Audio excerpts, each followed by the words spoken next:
Bismillahirrahmanirrahim. Assalamualaikum warahmatullahi wabarakatuh. Di abad ke-21 ini, seluruh aspek kehidupan masyarakat telah bergantung kepada segala sesuatu yang telah diciptakan oleh globalisasi.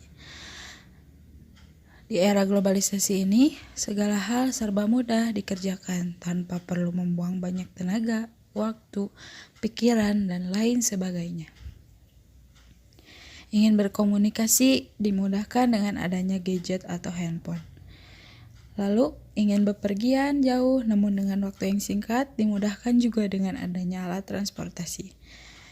Segala sesuatu yang biasa dikerjakan pada abad ini atau pada era globalisasi ini, semua bisa dilakukan oleh alat globalisasi, yaitu teknologi.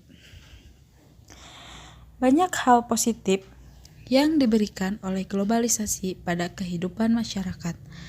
Namun ternyata dampak negatif yang ditimbulkan oleh globalisasi juga tidaklah sedikit.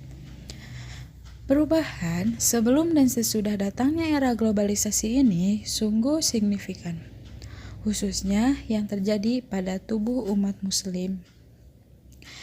Misalnya, bisa kita lihat yang terjadi pada anak-anak remaja zaman sekarang. Mereka lebih senang nongkrong di mall dibanding mengaji kitab di tempat pengajian. Mereka juga lebih senang mendengarkan lagu kekinian dibanding mendengarkan murotal atau sholawat. Apalagi semakin marak dan mudahnya masyarakat mengkonsumsi elektronik yang begitu canggih karena dihargai murah oleh para produsennya, yang mengakibatkan semakin merosotnya akhlak para remaja di era globalisasi ini. Sangat miris memang kita melihat fenomena zaman sekarang, karena terlalu vulgarnya manusia apa yang dilakukan oleh orang-orang yang mengakunya kekinian, sampai hal yang sifatnya privasi pun mereka umbar. Lalu, bagaimana kita menyikapi hal ini? Islam sebenarnya tidak pernah melarang atau mengharamkan umat muslim untuk menggunakan semua yang ada pada era sekarang ini. Namun, harus sesuai dengan kadar kemanfaatannya juga.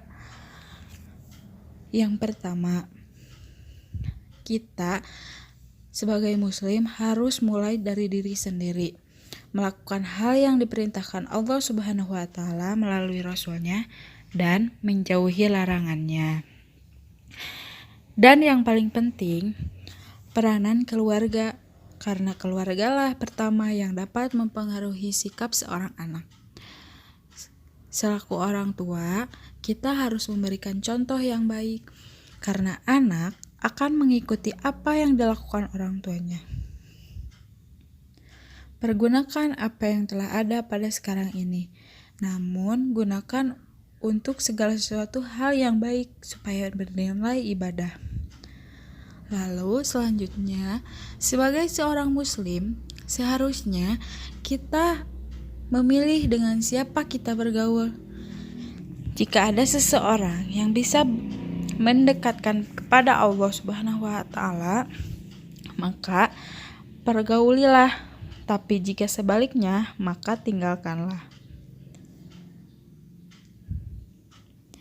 Kita harus selalu ingat kematian, karena pada dasarnya kenikmatan di dunia ini fata morgana, hanya sesaat saja. Perbanyaklah untuk mengingat Allah, selalu dekat dengan para ulama, selalu membaca kitabnya, dan tak kalah penting adalah ibadah dengan sebaik-baiknya. Mudah-mudahan kita tidak tergerus oleh arus zaman globalisasi ini. Namun adanya globalisasi ini dapat meningkatkan ketakwaan kita kepada Allah Subhanahu wa Ta'ala. Wassalamualaikum warahmatullahi wabarakatuh.